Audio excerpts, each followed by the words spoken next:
Bagaimana cara membimbing istri yang sering merasa jadi babu dalam rumah tangga? Kenapa kau suruh dia kerja semua? Kalau dia nampak cuci piring, bantulah dia. Piring banyak, bantu agak satu. Bantu satu.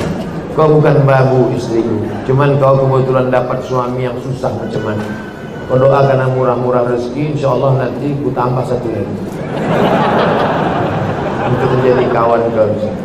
Apa kata kau? Ambilnya pisau tu langsung.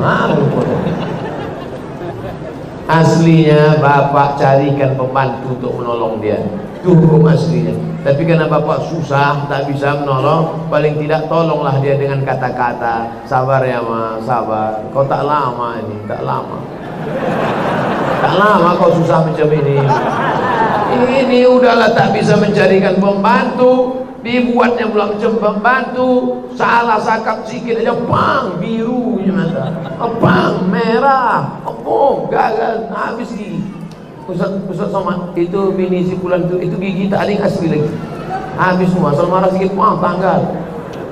Perempuan yang dianiaya macam babu, macam budak ini, maka dia wajib melapor kepada walinya. Ibu punya wali 6 orang. Wali ibu ada 6. Pertama ayah, kedua atuk. Yang tak paham atuk, grandfather. Ayah, atuk, abang, adik, abang ayah, adik ayah, 6 wali. Maka wali tadi memanggil suami brengsek tadi. Brengsek, itu anak gadis kami dulu di rumah itu macam Cinderella, tahu? Pakai sepatu kaca dia dulu di rumah kami. Sekarang sudah nikah sama kau, kenapa cuci piring aja kerja dia? Kenapa masak aja kerja dia? Kamu harus dihajar. Oleh sebab itu maka kita doakan mudah-mudahan suami-suami ini punya duit banyak, insyaallah. Supaya bisa dia membahagiakan anak yang dulu dikasihnya, dikasih mertuanya dengan menyebut nama Allah Subhanahu wa taala. Gimana hukumnya jika kita bermakmum pada orang yang baju ketat? Cari yang tak ketat. Pada saat sujud tersingkap auratnya, bajunya baju kaos, pendek pula, celananya celana jeans. Jadi kalau dia mau pas sujud, pas rukuk, pas sujud Allahu Akbar, kaos itu tarik ke atas, jeans itu taruh ke bawah. Pas sujud nampak LC, lubang ciri. Tapi LC itu bukan lubang ciri. Orang yang sholat nampak lubang ciri, sholatnya batal. Maka kalau imamnya batal, makmumnya juga batal. Hai orang-orang yang sholat, panjangkan baju kalian, pakai celana yang panjang ke atas, jangan panjang ke bawah. Nah, pakai ikat pinggang. Kalau kira-kira ruku, ini banyak nih model celana jeans yang mau tanggal ke bawah. Dia yang pakai celana itu, kita pula yang takut lepas. Apa gaya-gaya anak muda ini? Heran saya tengok. Saya dulu perasaan pernah juga muda, tapi tak macam kalian menunjukkan lubang ciri. Syarat sah solat menutup aurat. Aurat laki-laki dari pusat sampai ke lutut. Kalau terbuka maka solatnya batal. Karena syarat sah solat. Kalau batal imam, batal juga makmum. Hati-hati berimam sama orang yang terbuka. Mazhab LC itu. Apakah saya sudah, kalau bersentuhan, apakah sah wudhu kalau bersentuhan dengan suami? Habis wudhu bersentuhan dengan suami, wudhunya batal atau tidak?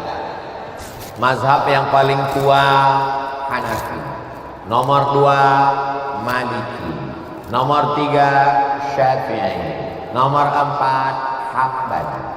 Menurut mazhab Hanafi tidak batal karena makna aula mastumun nisa, menyentuh perempuan. Maaf beribu maaf. Al-Quran itu bahasanya santun, tidak porno. Maka makna menyentuh perempuan di situ artinya berhubungan kelamin baru batal. Kalau tidak berhubungan, hanya bersentuh tidak batal. Menurut mazhab Hanafi. Menurut mazhab Syafi'i, bersentuhan batal. Mudah ngingatnya. Mazhab Hanafi bersentuhan tidak batal, berhubungan baru batal. Mazhab Syafi'i bersentuhan batal. Yang pertengahan mazhab Maliki, kalau bersentuhan ada nafsu batal, kalau nggak ada nafsu nggak batal. Kamu tadi bersentuhan dengan istrimu, ya, kok kamu sholat nggak wudhu lagi? Aku dengan istriku nggak batal. Kenapa? Aku nggak nafsu dengan istri orang yang nafsu. Nauzubillah. Ini orang sakit ini. Nauzubillah, nauzubillah. Mudah-mudahan Allah menjaga suami ibu jangan sampai dilarikan pelakor. Di antara amin rasanya inilah yang paling kuat. Amin ya rabbal. Saya ulang sekali lagi. Mazhab Hanafi tidak batal. Mazhab Syafi'i batal. Mazhab Maliki kalau bernafsu batal, kalau tidak bernafsu tidak batal. Tapi dalam pengamalan sehari-hari saya berpegang pada mazhab Syafi'i. Jadi kalau saya mau pergi salaman sama istri saya pergi sampai di tempat ceramah, saya wudhu lagi. Saya wudhu baru saya sholat karena air banyak. Kenapa wudhu lagi? Karena saya khawatir setan datang menggoda pas saya sholat. Allahu Akbar. Somat, kau kan sudah nyentuh istrimu. Lalu saya jawab, aku nggak nafsu, ada sedikit. Tapi kalau sudah berwudhu lagi, insya Allah setan nggak bisa lagi masuk lewat celah. Abdul Somad, wudhumu sudah batal, kau tadi ada nafsu. Enggak, aku sudah wudhu lagi. Tapi saya nggak menyalahkan saudara saya yang pakai mazhab Maliki, karena kalau saya salahkan berarti saya menyalahkan guru-guru saya di Maroko dulu, karena Maroko itu mazhabnya Maliki. Yang tidak boleh itu dia campur-campur. Pergi kondangan ke hotel, barakallahu lakuma wa barakalaikuma wa jama'a bainakuma fi khair, kena ujung jari. Pergi ke masjid, Allahu Akbar. Pas ditanya, loh, ente tadi kan udah bersentuhan ujungnya. Enggak batal, mazhab Maliki enggak batal. Tapi cara wuduknya tadi Syafi'i. Enggak bisa cara wuduknya Syafi'i membatalkannya pindah ke Maliki. Itu namanya talfik mamnu, terlarang. Kalau cara wuduknya Syafi'i, maka membatalkannya mesti konsisten mazhab Syafi'i. Apakah benar apabila suami memakan penghasilan istri hukumnya haram? Bapak punya gaji, ibu punya gaji. Ibu punya gaji, bapak punya gaji. Sama-sama punya gaji. Bedanya apa? Dalam gaji bapak ada hak ibu, namanya nafkah. Dalam gaji ibu tak ada hak bapak. Setuju? Kuat mereka. Dalam gaji bapak sama-sama bergaji 5 juta. Bapak 5 juta, ibu 5 juta. Dalam gaji bapak itu ada hak ibu, 5 hak ibu. Pertama makan, kedua pakaian, ketiga tempat tinggal, keempat pendidikan, 5 perhatian. Hak ibu, kewajiban bapak. Tapi ibu bisa bekerja karena izin bapak. Izinnya pun bukan karena keterpaksaan. Bang, aku kerja ya, kalau tidak awas bang. Tidak bisa juga. Oleh sebab itu ibu punya gaji, ibu punya warisan, ibu punya pendapatan, ibu punya kos-kosan, ibu punya mobil, ibu punya sudaku, ibu punya kocan, ibu punya angkot, ibu punya motor. Itu milik ibu. Kalau ibu meninggal 50% untuk bapak. Kalau ada anak 25%. Artinya ibu punya harta. Lalu kemudian ketika ibu mau bersedekah, ibu tidak minta izin ke bapak. Sebetulnya ibu tak perlu minta izin karena itu punya ibu. Tapi ibu sebagai orang yang beretika, bermoral, berakhlakul karimah, ibu ngomong, kulo nuwun, kata orang Jawa, bang, aku mau menyantuni anak yatim di sana. Jadi duit gajiku ini ku pakai. Bapak tinggal ngangguk aja. Gitu. Dan ibu tak boleh bertentang tenteng. Kau mau kemana? Aku mau menyantuni anak yatim di sana. So kau tanya, ini kan gaji aku. Nah, pertanyaannya, apakah haram bapak memakan hasil gaji ibu itu? Harta bapak berpindah kepada saya sebab apa? Jual beli. Sebab apa? Pinjam meminjam. Sebab apa? Sodakoh. Sebab apa? Infak. Sebab apa? Wakaf. bisa duit ibu itu berpindah ke bapak, apa sebabnya? Akadnya itu apa? Sodakoh. Sodakoh dia. Udah nggak? Selesai itu udah. Bang, ini gajiku bang, ini duitku bang. Tapi karena aku tengok abang susah kali, ini ku kasih abang sodakoh. Biar jangan apa kali ya bang, ini ambil.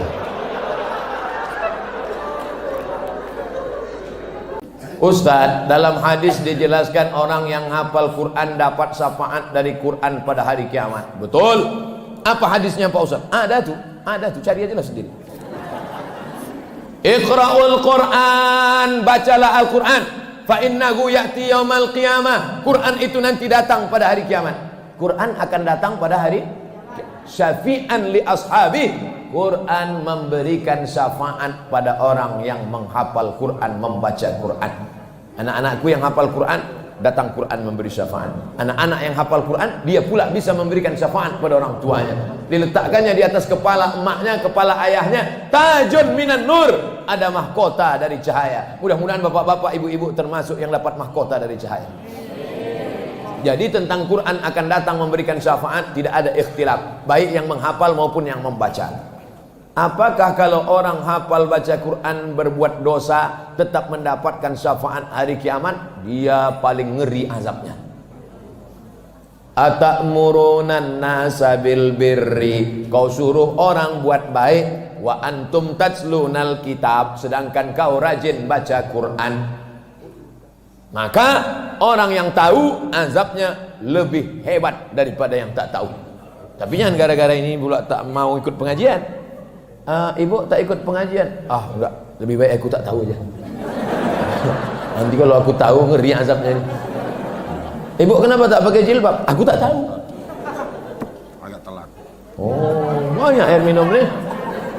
Anda ingin minum, minumlah Ainikua, produk umat Islam.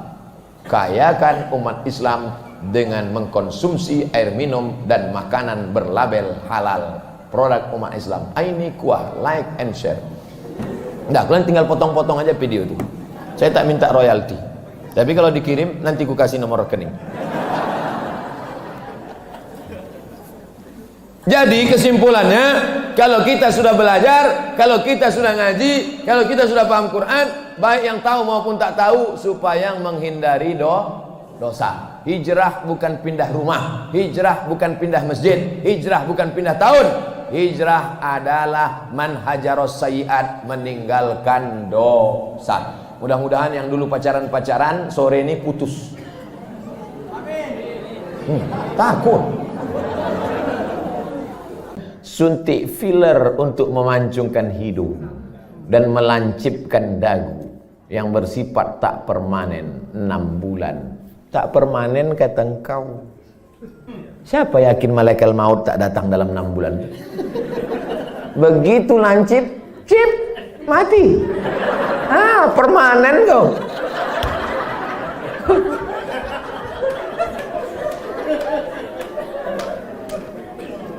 Kau cantik bukan karena dagu kau lancip. Kau cantik bukan karena hidung kau panjang. Kau cantik karena bekas air wudhu. Kau cantik karena habis baca Quran. Kau cantik. Yang mengatakan cantik tak cantik itu kan hati. Betul? Bapak-bapak ganteng. Ganteng. Bininya tidaklah jelek, tapi rasanya taklah sepadan berjalan. Pas ditanya orang, Pak, siapa perempuan paling cantik? Itulah yang paling cantik gitu deh. Entah dia jujur, entah takut, Allahu a'lam. Karena antara jujur dan takut ini beda-beda tipis. Tapi yang jelas kata dia, cantik itu membuat cinta atau cinta itu membuat cantik?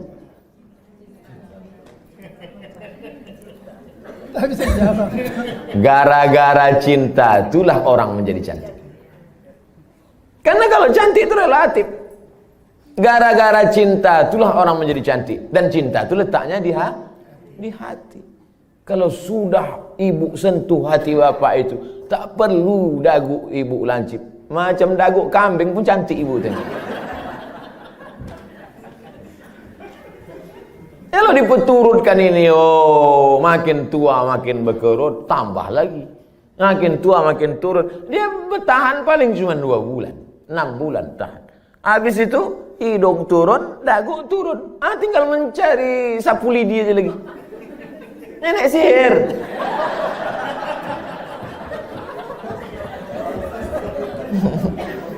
Berhentilah. Berhenti. Usah diperturutkan ajakan setan ini. Yang mengerjakannya kan Ustaz? Kalau perbuatan itu haram, maka yang melakukannya pun ikut haram. Orang yang memberikan fasilitasnya pun ikut haram. Maka terjerumus dalam perbuatan haram kolektif. Saya kan cuma jual khamar. Saya nggak ada ngajak dia minum khamar. Saya cuma jual aja Pak Ustadz. Penjualnya ikut kena, pembawanya ikut kena. Khamar itu 6 ikut kena. Penjualnya, pembelinya, yang menuangkannya ikut semua. Supirnya ikut kena. Security-nya ikut kena.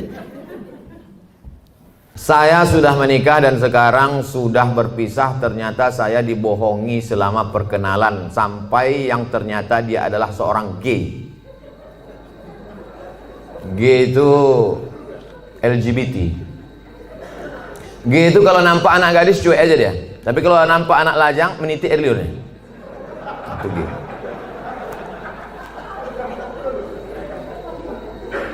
Yang paling banyak gay ini di Thailand. Makanya di sana ada musabaqah gay. Namanya Lady Boy. Muka lady, kaki boy. Yang paling hebat merubah buah-buah ini itu di Bangkok. Bisa dirubah orang itu, jeruk itu manis luar biasa. Bisa dirubahnya apel, bisa dirubah genetika tanaman, bisa mereka buat. Bisa itu limau jeruk manis itu tak berbiji dibuatnya. Tapi yang lebih hebat, bisa orang pun tak berbiji dibuatnya. Itulah hebat. Luar biasa mereka. Ini gini. Oke, kita lanjutkan. Hati saya hancur Pak Ustaz. Jangankan ibu, saya pun ikut merasakannya. Coba, saya ini udah sampai pada level bisa merasakan perasaan orang lain. Bagaimana perasaan seorang perempuan, dianggapnya inilah akan menjadi imam dia. Ternyata pas disuruh jadi imam, bang kau jadi imam, aku aja lah. Gimana perasaan dia? Dah.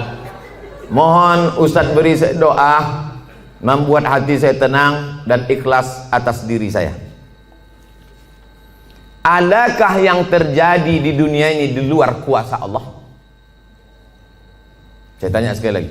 Adakah yang terjadi di dunia ini di luar kuasa Allah? Kalau ada yang mengatakan ada yang terjadi di luar kuasa Allah, berarti Tuhan itu 2. Ada Tuhan baik, ada Tuhan buruk. Berarti dunia ini tak pernah aman, karena Tuhan baik sama Tuhan buruk ini berkelahi. Lau kana fihi ma'alihatun illallah la fasadata. Seandainya di langit dan di bumi ini ada Tuhan selain Allah, maka sudah lama dunia ini hancur. Oleh sebab itu segala sesuatu terjadi atas kehendak dan kuasa Allah. Langkah, rezeki, pertemuan, maut, kuasa Allah. Itu maka kaca spion itu kecil dibuat. Kaca depan itu besar. Supaya apa? Supaya kita lebih banyak melihat ke depan daripada melihat ke belakang. Ada mobil yang kaca spionnya sebesar kaca depan? Tak ada. Masa lalu itu tengok sekali-sekali aja. Tengok, habis. Kita lebih banyak menatap masa depan. Begitu banyak masa depan di depannya. Yang senyum, tak pula bisa nampak mana yang senyum, mana yang tidak. Itu sedapnya ceramah musim corona ini.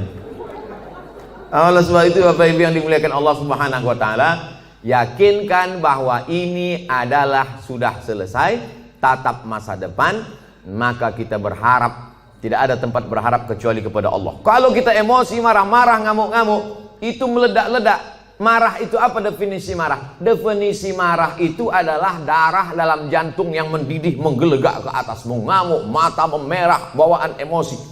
Tapi kalau dia ditahan, kita tidak marah, muncul sedih.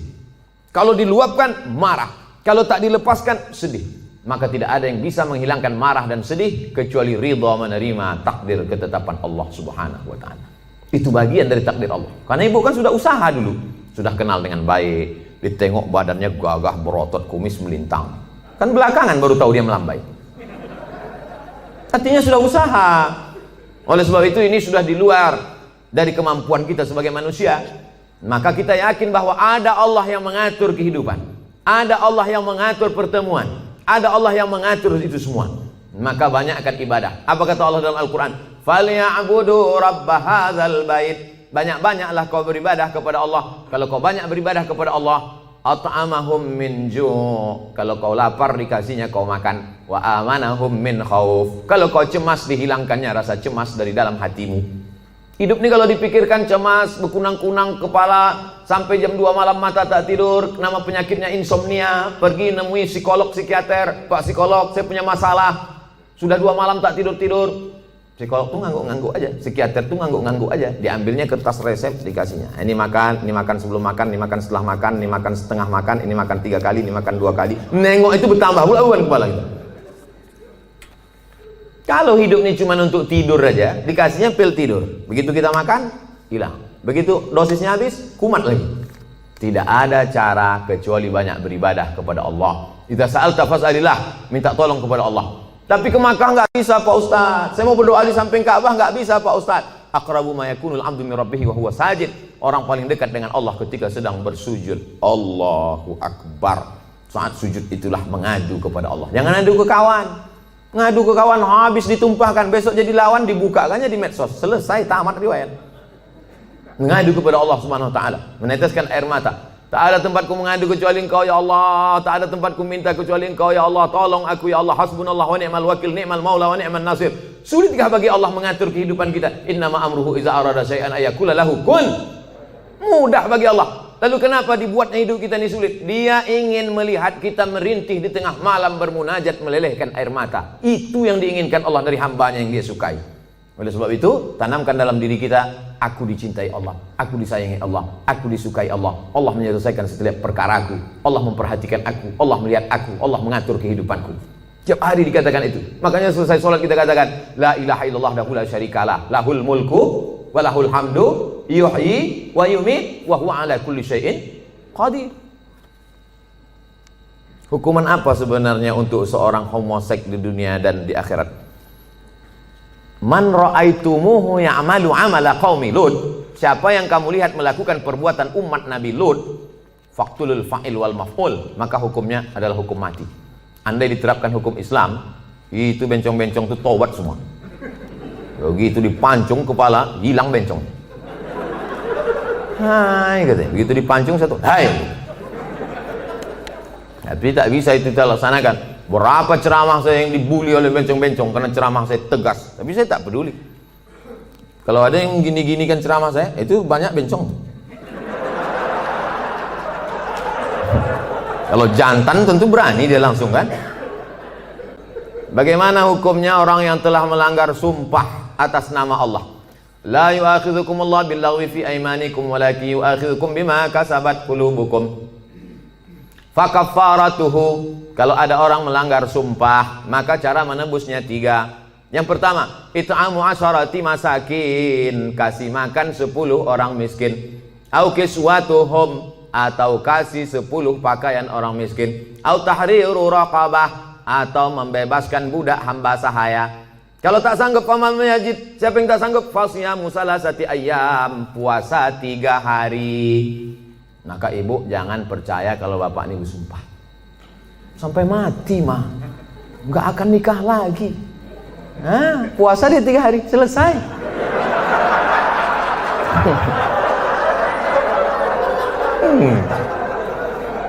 Jadi saya ketemu sama bapak-bapak.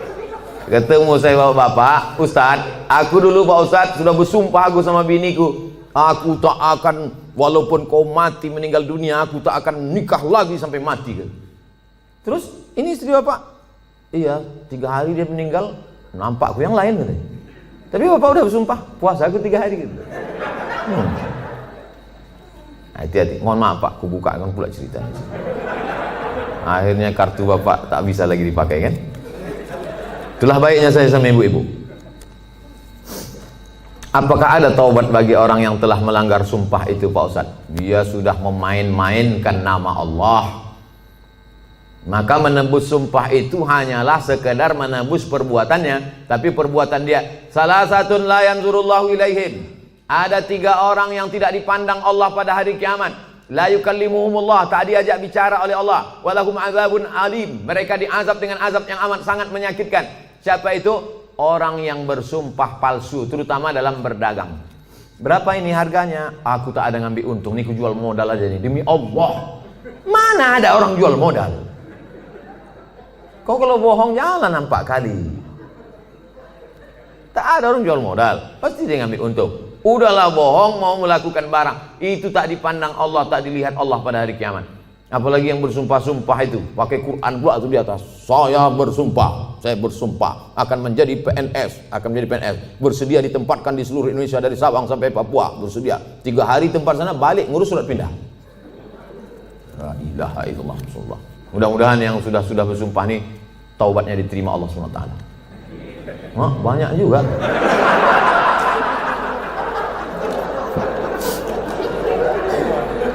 Yang udah berlalu apa boleh buat?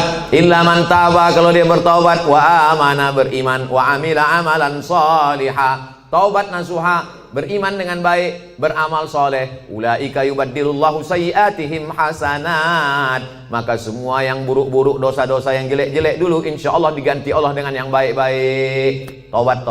Mandi tobat, macam mandi wajib, basah semuanya. Kalau tak ada air, keran mati listrik, pergi ke Sungai Deli, terjun di situ. Insya Allah kalau dapat yang dalam tuh bukan cuma dosa hilang, kau hilang sekalian. Setelah itu sembahyang sunat-sunat taubat. Usolli sunnatat taubat raka'ataini lillahi ta'ala. Allahu Akbar, iftitah. Habis itu Fatihah, habis itu ayat. Ayat terserah. Apa terserah ayatnya. Qul huwallahu ahad, kata malaikat. Kau sembahyang taubat pun qul huwallahu juga. Panjanglah sikit.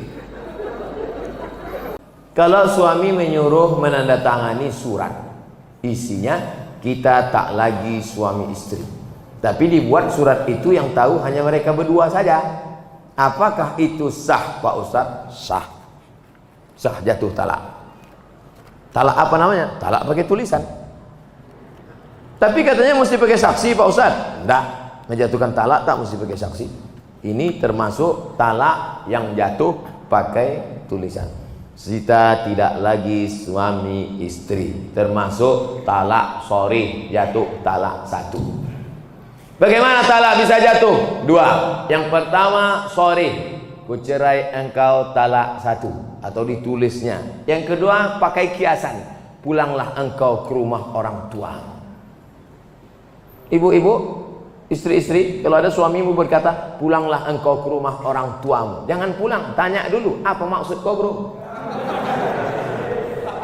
Karena tolak kinayah yang kiasan itu mesti dilihat niatnya. Kalau niatnya niat tolak, maka jatuh tolak. Tapi kalau tak ada niat tolak, enggak. Pulanglah kau. Muak kali aku nengok, pergi kau balik. Abang, apa niat? Enggak ada, nyuruh balik aja. Baliklah. Makanya perempuan itu mesti ngerti. Perempuan jangan mau dibodoh-bodohi. Pulang sana, pergi pulang. Maksud abang pulang apa ini? Enggak, maksudnya pulang liburan aja. Baliklah. Tak ada tuh talak.